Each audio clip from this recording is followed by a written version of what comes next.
Hard words, weren't they, Larry? Good job. Happy Father's Day to all you dads. How many of you have been to the Grand Canyon? Several. I mean, the vastness of it is mind-boggling. And for the Christian, there's a vastness, a world of difference between knowing about God and knowing God. And the difference between those two things is like the distance between the north rim and the south rim of the Grand Canyon, which, by the way, is 220 miles long. So that canyon from north to south has basically got going from here to Abilene. You know, we all want to spend eternity with God or we wouldn't be here. But the problem is we just don't want to spend time with Him now. We stand and stare from a distance. I mean, see if this doesn't sound familiar. We Facebook more than we seek God's face. We text more than we study the text. Our eyes aren't fixed on Jesus, they're fixed on our phones and our tablets. Then we wonder why God is so distant. It's because we're here on the north end of the Grand Canyon and He's on the south. I mean, we want joy without sacrifice. We want character without suffering. We want success without failure. We want gain without pain. We want it all, but we don't want to live with abandon. We don't get to know God by looking at Him from a distance. It's not enough to come and sit in church services for 60 minutes a week. I mean, churches are filled with spiritual sightseers who feel like they've done their religious duty, by sitting and listening. The thing is, in God's school, we don't get credit for an audit. Going to church, now it's a good thing. But sitting in a pew for 60 seconds, let's go for minutes. See if y'all are listening, is not, because we ought to be done, shouldn't we? Is not God's ultimate plan for our lives. There's a line, it's in the movie, the movie's entitled We Bought a Zoo, that Matt Damon says that is one of those unforgettable lines, and you can see it there on the board. Sometimes all you need is 20 seconds of insane courage. 20 seconds. I'm guessing that's how long maybe it took Peter to get out of the boat and walk on water. It's about how long maybe it took David to charge Goliath. Maybe that's about how long it took Zacchaeus to climb the tree. If we have the courage to take that one step of faith and climb the cliff, it can change our lives forever. What type of difficult decisions do we need to make in life? Now, our scripture reading that Larry read for us, 1 Samuel 14. If you're not there, turn back there. Can't you see here Saul? He's snacking on seeds while reclining under the shade of a pomegranate tree. And some of my picture is some of the lowest, ranking privates, they're probably fanning him. And instead of picking a fight with the enemy, the leader of Israel's army is picking pomegranates. Now, Saul had a long history of letting others fight his battles for him. But his son Jonathan, he's just the opposite. Saul's playing not to lose, Jonathan's playing to win. And I think that's probably the difference between fear and faith. If we let fear dictate our decisions, we're going to live defensively, cautiously. But living by faith, that's playing offense with our lives. That's the difference between holding out on God and going all in for God. That's 20 seconds of insane courage. A great example of that, look here in verse 6. Then Jonathan said to the young man who was carrying his armor, "Come and let us cross over to the garrison of these uncircumcised. Perhaps the Lord will work for us, for the Lord is not restrained to save by many or by few." I mean, basically, Jonathan's picking a fight with the Philistines. And it's crazy to do that. But when God becomes involved, it's wholly crazy. You know, don't be surprised, and we've all been there, if people mock us, criticize us, laugh at us when we do something crazy for the Lord. I remember one of my best friends back in the oil field days, and worked for my dad, when I told him I was going to become a preacher, he said, "You're crazy." You're crazy. And you know what? 40 years later, he was right. But anyway, that's a different story. Think about the 11 other disciples. Probably, I'm guessing they periodically were doing flailing motions to Peter, mocking him maybe for sinking in the Sea of Galilee, but they never walked on water.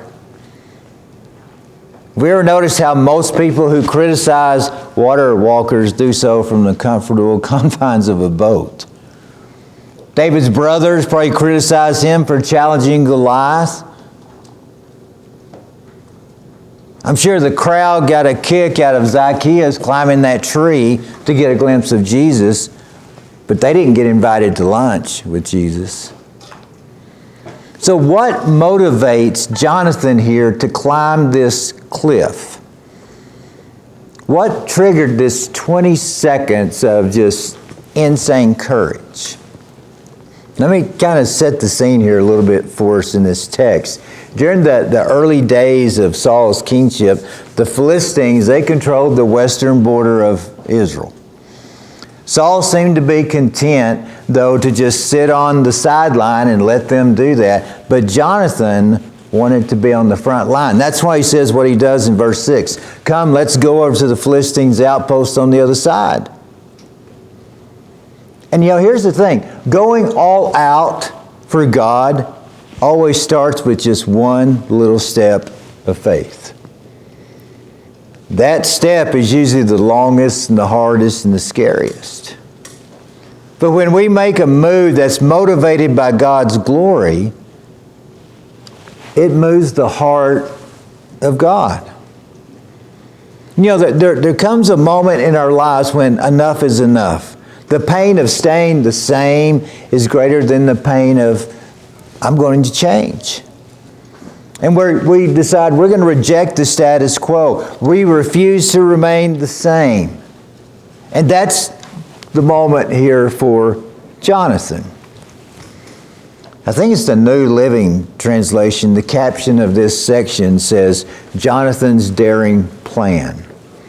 But actually, this plan, we're going to read here in just a second, it ranks as probably one of the worst military strategies ever.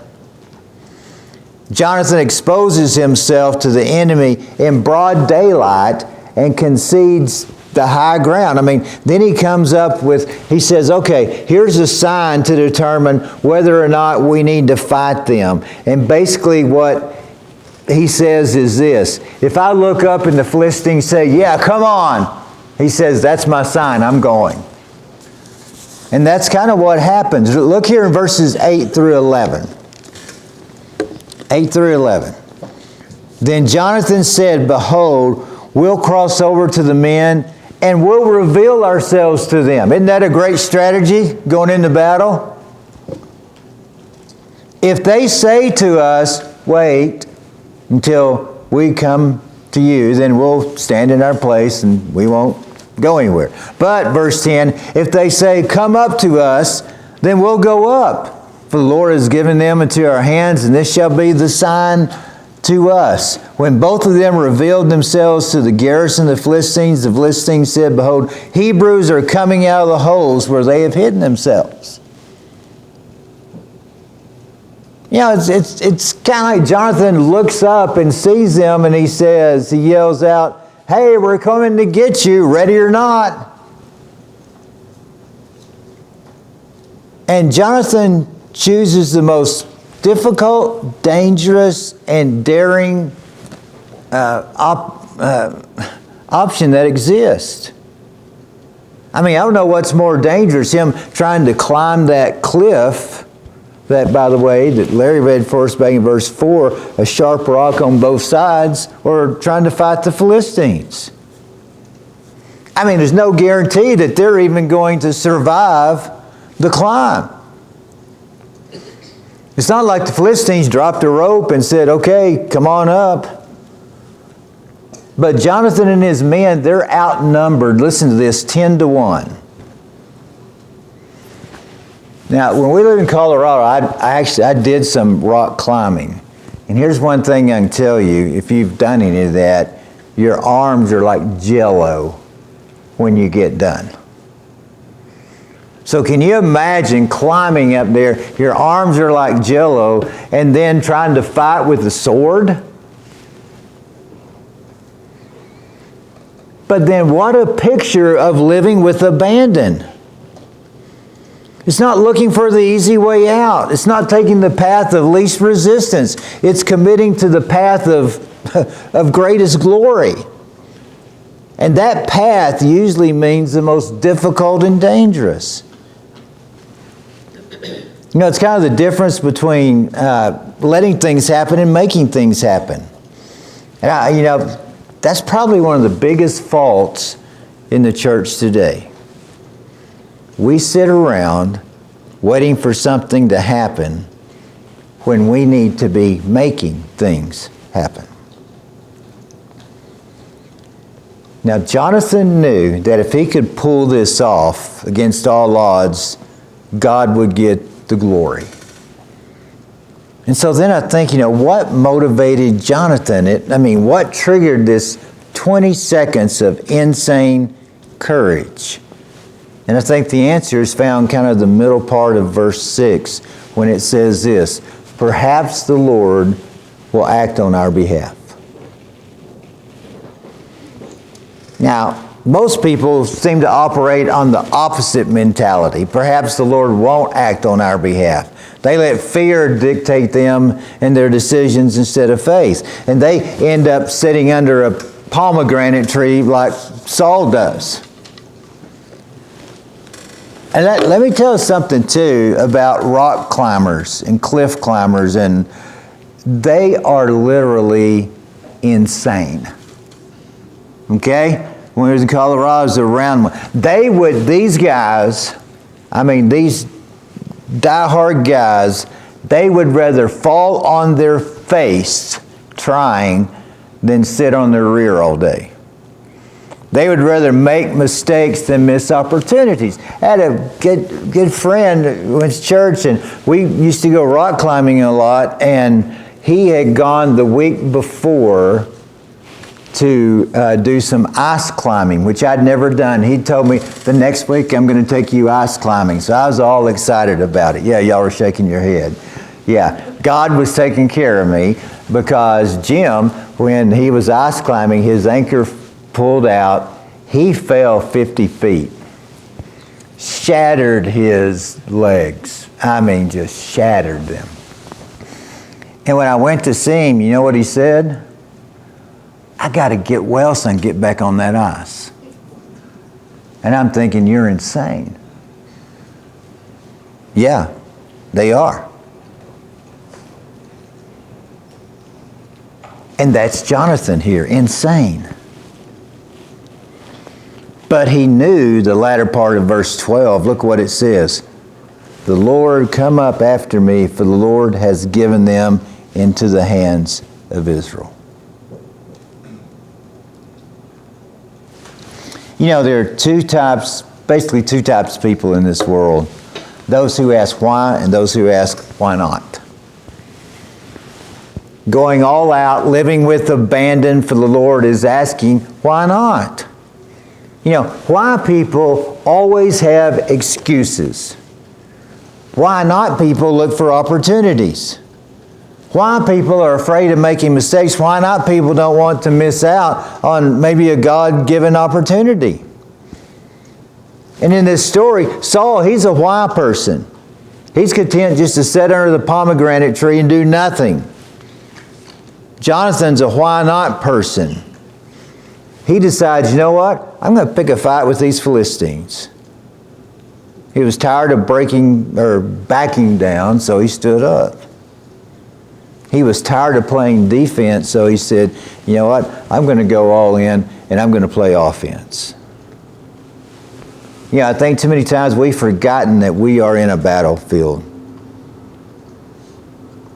And Jesus rallied the troops, sounded the charge with, his call in Matthew 16:18. I'm going to build my church and the gates of hell will not prevail against it. Gates are defensive measures. So that means we're called to be on the offense.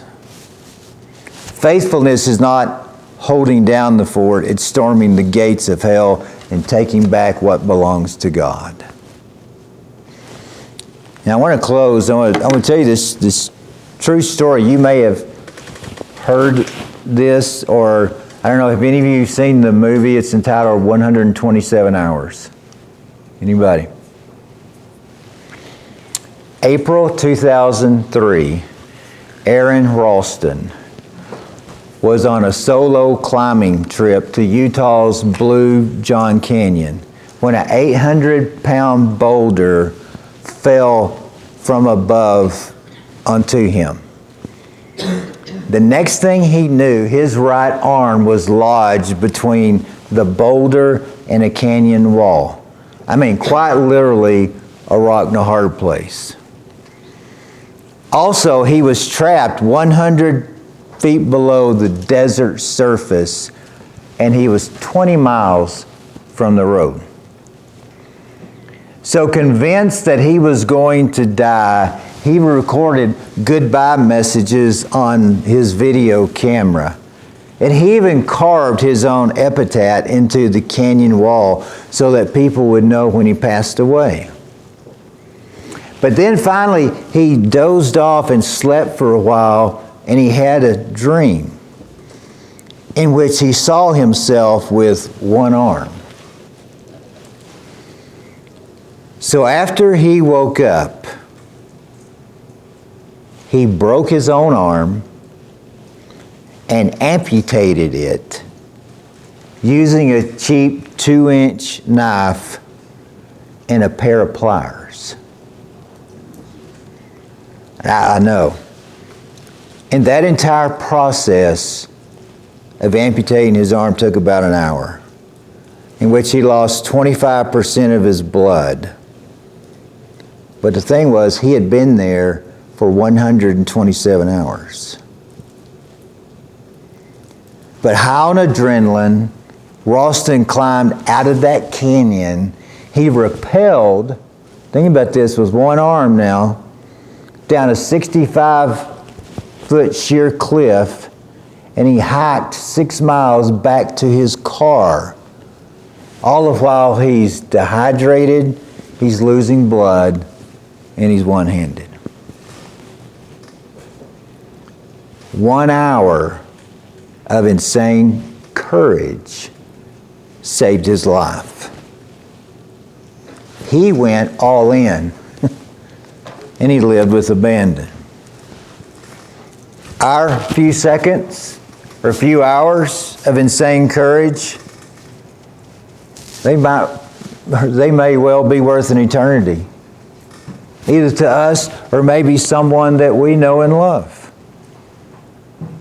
So go all in. Live with abandon and climb whatever cliff is standing in our way. And it may just take 20 seconds of insane courage. Drew, come lead us in a song.